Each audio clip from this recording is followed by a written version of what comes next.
नमस्ते, आप सुन रहे हैं प्रेम अनमोल होता है वाणी। मैं हूं आपकी होस्ट वाणी। पिछले एपिसोड में राशील ने मेरे विवाह पर पुनर्विचार करने का वादा लिया और मुझे स्वप्निल के साथ अकेले समय बिताने का दायित्व सौंप दिया। आज आप सुनेंगे राशील की योजना का अगला चरण, समुद्र तट रिजॉर्ट। नवजात का नाम। राशील ने अस्पताल में एक सुंदर बेटी को जन्म दिया है जिसका नाम पराग के सुझाव पर रखा गया है। परुष्णी, एक कठिन पर निराला वैदिक नाम। राशील की चाल।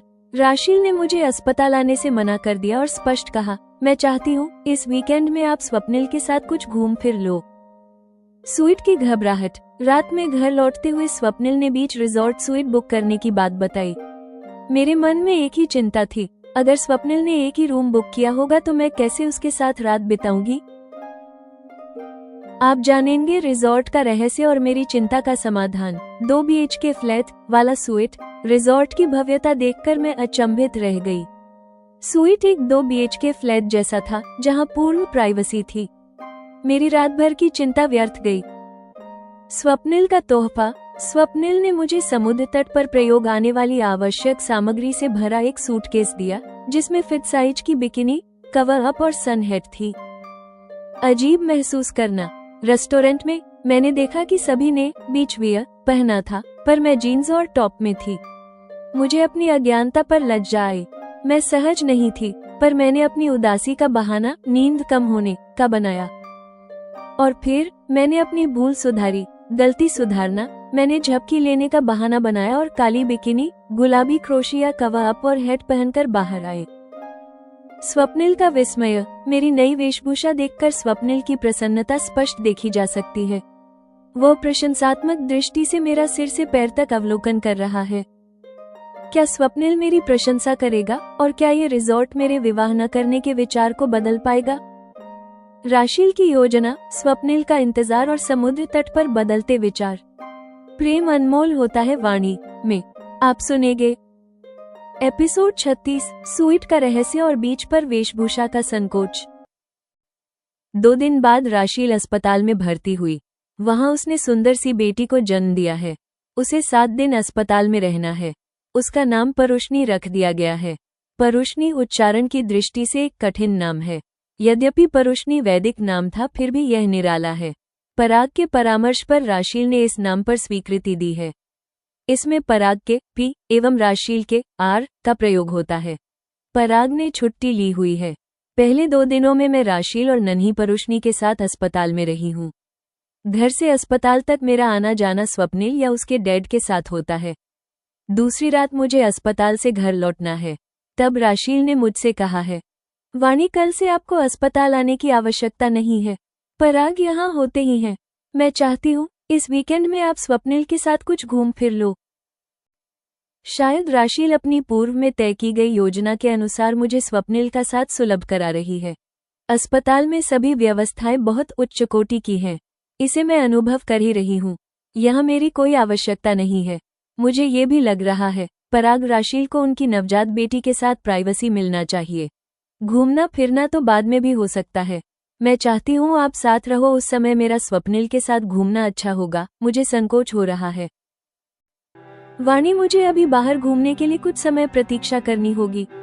ऐसे में यह एक अवसर होगा जब आप और स्वप्निल एक दूसरे से बातें करो। राशील मुझे समझा रही है। मैंने सहमति में सिर हिलाया है।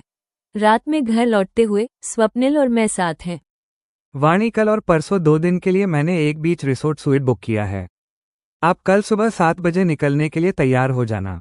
हम ब्रेकफास्ट वहीं करेंगे। ये रिसोर्ट घर से 40 किलोमीटर दूर है, उसने मुझे बताया। जी ठीक है, मैंने झिझकते हुए सहमति जताई है। मैं चिंता में पड़ गई हूँ। अगर स्वप्निल ने एक ही रूम बुक किया होगा तो मैं कैसे उसके साथ रात बिताऊंगी।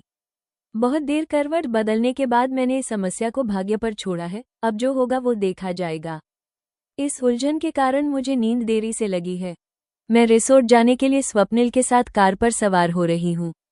तब मैंने पाया मैंने तो एक छोटा सा बैग ही साथ रखा है मगर स्वप्निल ने बहुत सारा सामान डिक्की में रखा है। लगभग 1 घंटे के मार्ग में स्वप्निल और मैं अपने अपने जॉब के विवरण एक दूसरे को पूछते बताते रहे हैं। आप अपना स्कूल जिस तरह का बता रही हैं, यहाँ के स्कूल उससे बहुत अलग होते हैं। यहाँ एक क्लास में उतने बच्चे नहीं होते हैं। साथ ही यहाँ अध्यापन का ढंग भी अधिक व्यवहारिक होता है, स्वप्निल ने बताया है।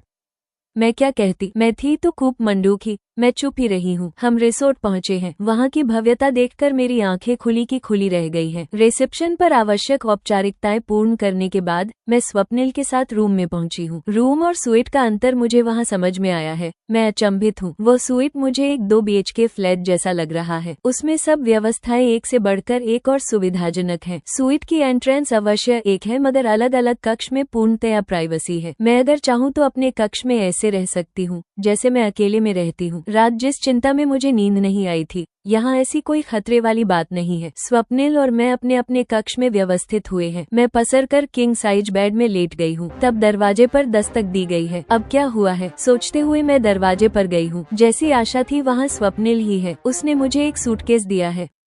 वाणी, इसमें समुद्र तट पर प्रयोग आने वाली आवश्यक सामग्री है। ये आपके लिए सुविधाजनक रहेंगी, उसने बताया है। ठीक है, इसमें क्या क्या हो सकता है, सोचते हुए मैंने कहा है। क्या रूम सर्विस के माध्यम से ब्रेकफास्ट मैं यहाँ ही बुला लूँ या आप रेस्तरां में चलना चाहेंगी, स्वप्निल ने पूछा है। यह आप ही तय कर लीजिए, मैंने हंसकर विकल्प उस पर छोड़ा है। तो ठीक है, हम आधे घंटे में वहाँ चलते हैं। तब तक आप थोड़ा रेस्ट कर लीजिए, स्वप्निल ने तय कर दिया है। मैंने स्वप्निल के जाने के बाद रूम लॉक किया है। उत्सुकतावश मैंने सूटकेस खोला है। उसमें विभिन्न तरह की सामग्रियां हैं। इनमें से अधिकांश मेरे लिए अनजानी और नई हैं। मुझे उनके नाम, प्रयोग के तरीके और अवसर समझने के लिए गूगल करना पड़ा है। सूटकेस में 2 स्विमसूट, बिकिनी, तौलिया, glasses, sun cream, lip balm, sun hat, 3 cover up, flip flop, beach bag हैं। बिकिनी, फ्लिप फ्लॉप, हैट और कवर अप अत्यंत आकर्षक हैं। मेरा बिकिनी पहनने का कोई विचार नहीं है, फिर भी मैंने बिकिनी पहनकर देखी है। सभी बिकिनी एवं कवर अप मेरे लिए बिल्कुल फिट साइज के हैं। स्वप्निल को मेरे साइज का सही माप कैसे पता चला, मैं आश्चर्यचकित हुई हूँ। काली बिकिनी, गुलाबी क्रोशिया कवर अप और हैट पहनकर जब मैं शीशे के सामने खड़ी हुई तो मुझे लगा, आज से पहले मैं कभी इतनी आकर्षक नहीं लगती रही हूँ। फिर मैंने सोचा, जब मुझे ये पहनना नहीं है तो क्यों मैं इनकी फिटिंग पर मोहित हो रही हूँ। मैंने सभी कपड़े वापस रखकर जीन्स और टॉप वापस पहन लिया है। फिर मैं रूम से बाहर आई तो देखा स्वप्निल सोफे पर अधलेटा शायद मेरी प्रतीक्षा कर रहा है। उसने अपने वस्त्र बदल लिए हैं। वह ढीली आधी आस्तीन की शर्ट और हॉफ पेंट पहने हुए है। इससे लग रहा है कि वो रेस्तरां में ब्रेकफास्ट लेने के बाद बीच पर जाने को तैयार हो चुका है। उसने एक दृष्टि मुझ पर डाली और फिर उठ खड़ा हुआ है। हम दोनों रेस्तरां में पहुंचे हैं। वहां स्वप्निल ने खुले में लगी टेबल में से एक चुनी है। उसने मेरे लिए एक कुर्सी खींचकर स्थान बनाया और मुझे उस कुर्सी पर बैठने को कहा है। मेरे सामने समुद्र तट और विशाल सागर का नीला स्वच्छ जल है। हिलोरे मार रही लहरों ने दृश्य को अधिक मनोरम बनाया हुआ है। यह मेरे जीवन में पहला अवसर है जब मैं सागर किनारे आई हूँ।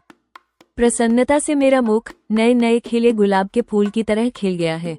स्वप्निल की दृष्टि मेन्यू में से नाश्ते का ऑर्डर देते हुए मेरे मुख पर टिकी रही है। मुझे लग रहा है वो अपनी आंखों से मेरे मुख पर आई प्रसन्नता को अपने में आत्मसात करके तृप्त हो रहा है।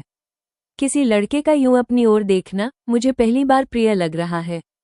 स्वप्निल के मुझे लेकर विचार के बारे में राशील मुझे बता चुकी है। मैं इस बारे में जानती हूँ, जबकि उसे ज्ञात नहीं है।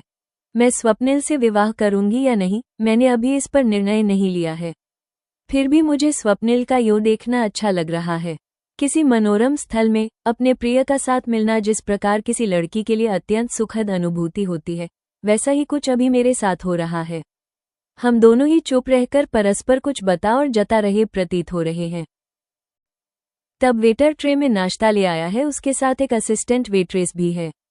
दोनों मुस्कुराते हुए हमारे सामने नाश्ता टेबल पर सजाने लगे हैं। मैंने अपने आसपास के लोगों पर ध्यान दिया है। वहां अधिक भीड़ नहीं है, 10-12 जोड़े और कुछ बच्चे हैं। मैंने देखा लगभग सभी स्त्री पुरुष वहां बीच वेयर धारण किए हुए हैं। ये देखकर मुझे अपनी विचित्रता अनुभव हुई है। मैं असहज हो गई हूँ। सबके बीच अपने को अनूठा अनुभव करके मुझे अपने कपड़ों पर लज्जा आई है। कई अवसरों पर पहले भी मुझे अपने कपड़ों पर संकोच हुआ करता है। उसका कारण दूसरों के कपड़े महंगे और नए होना तथा मेरे साधारण कपड़े रहा करता है। आज मुझे संकोच इसलिए हो रहा है कि स्वप्निल द्वारा मेरे लिए यथोचित वस्त्रादि का प्रबंध कर देने के बाद भी मैंने उनका उपयोग नहीं किया है। मुझे लग रहा था मैं बीच ड्रेस कोड से अनभिज्ञ एक मूर्ख युवती हूँ। यद्यपि किसी का ध्यान मुझ पर नहीं है, फिर भी मैं सकुचाई होकर बैठी और नाश्ता कर रही हूँ। अपनी मनोदशा में नाश्ते का कोई स्वाद नहीं ले पाई हूँ। मुझे लग रहा है स्वप्निल पर यहाँ मैंने एक मूर्ख लड़की का इम्प्रेशन ही छोड़ा होगा। उसने तो मेरे लिए अवसर के अनुसार सारी वस्तुएं उपहार में मुझे दी हैं, फिर भी मैंने उसकी उपेक्षा की है। वाणी, अचानक ही मुझे आप कुछ उदास हो गई दिखाई दे रही हैं। लग रहा है स्वप्निल ने मेरे मनोभाव पढ़ लिए हैं। रात में नींद कम हुई है, इसलिए मुझे थोड़ी सुस्ती अनुभव हो रही है। मैं क्या कहती, मैंने बहाना किया है। कोई नहीं, अभी जब हम बीच पर चलेंगे तो वहां आपको अच्छा लगेगा। आप चाहो तो नाश्ते के बाद हम वापस स्वीट में चलते हैं। आप एक शॉर्ट नैप ले लें, फिर हम बीच पर चलेंगे। वो मेरी सुविधा का ध्यान रख रहा है।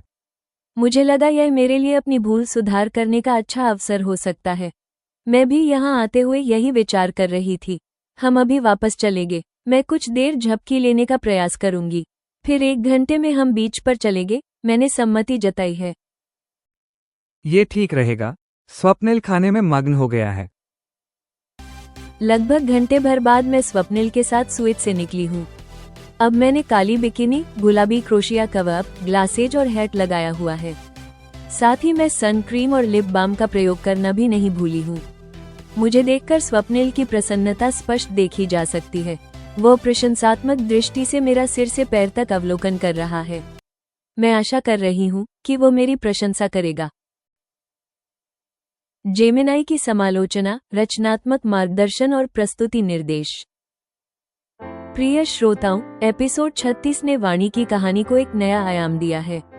राशील की सुविचारित योजना, स्वप्निल की संवेदनशीलता और वाणी की अपनी आंतरिक यात्रा, इन सभी ने मिलकर एक सुखद और रोमांटिक वातावरण का निर्माण किया है। एपिसोड 36 की शक्ति और कथा विकास। योजना का क्रियान्वयन। राशील का दूरदर्शिता से वाणी को स्वप्निल के साथ समय बिताने के लिए भेजना, ये सिद्ध करता है कि वो अपनी योजना के प्रति कितनी समर्पित है। स्वप्निल का स्वीट बुक करना और बिकिनी से भरा सूटकेस लाना उसके सम्मानजनक चरित्र का संकेत देता है। वाणी का आंतरिक द्वंद्व। वाणी का पहनावे का द्वंद्व और रेस्तरां में सामाजिक असुरक्षा महसूस करना, यह उसके पुराने और नए व्यक्तित्व के बीच के आंतरिक संघर्ष को दर्शाता है। रोमांटिक चरमोत्कर्ष। वाणी का अपनी भूल को सुधारना और बिकिनी पहनकर बाहर आना उसके निर्णय और आत्मविश्वास का प्रतीक है। एपिसोड का अंत प्रशंसा की प्रतीक्षा के साथ करना वाणी और स्वप्निल के संबंध में एक रोमांचक क्षण का संकेत देता है। ऑडियो प्रस्तुति के लिए अंतिम मार्गदर्शन। वाणी का स्वर। अंतिम दृश्य में उसके स्वर में आत्मविश्वास और आशा का भाव स्पष्ट झलकना चाहिए। स्वप्निल का स्वर। उसके स्वर में धीरज और समझदारी का भाव हो। संगीत। अंतिम दृश्य में जब वाणी बिकिनी में बाहर आती है तो संगीत उत्साहपूर्ण, रोमांटिक और विजयी हो, जो उसके परिवर्तन का उत्साह व्यक्त करे। एपिसोड 36 समाप्त। कहानी अभी जारी है।